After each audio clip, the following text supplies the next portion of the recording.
Ang alamat ng sampalok, may tatlong prinsipe noong araw na pawang masasama ang ugali. Sila ay sina Prinsipe Sam, Prinsipe Pal at Prinsipe Lok. Dahil magkakaibigan, madalas silang nagkikita at nagkakasama sa pamamasyal. Tuwing magkasama naman ang tatlo ay tiyak na may mangyayaring hindi maganda. Ang mga may kulang sa isip at mangmang ay kanilang pinaglalaroan, pinaparatangan at ipanakukulong. Lubha silang mapang-api, mapang-mata at malupit sa mga dukhang mamamayan.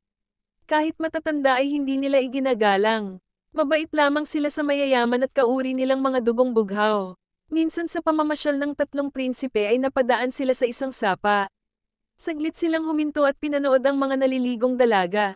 Kasiya siyang tingnan ng mga hugis ng katawang naaaninag sa manipis na tapis kaya sila ay nagtatawanan na para bagang nambabastos.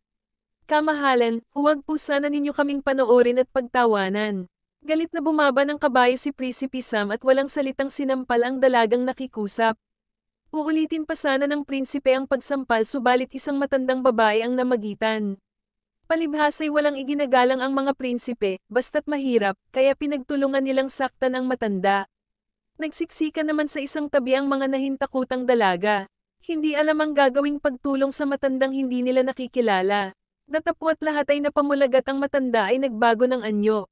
Isa pala itong engkantada. Panahon na upang bigyang wakas ang inyong kasamaan, sabay turo sa tatlong prinsipe at ang kanilang mga mata ay nanggalaglag. Kasindak-sindak ang pangyayaring iyon sapagkat ang mga nahulog na mata ay agad nilamon ng lupa.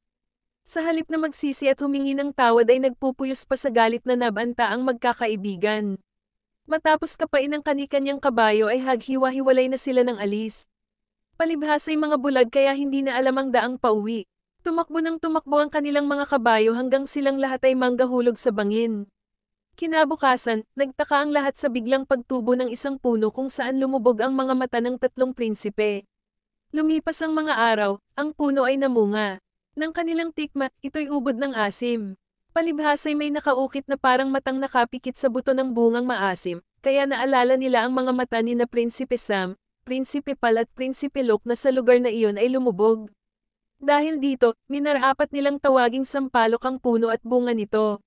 Sa kalaunan natutuhan ng mga tao na gamiting pampaasim sa nilulutong ulam ang sampalok.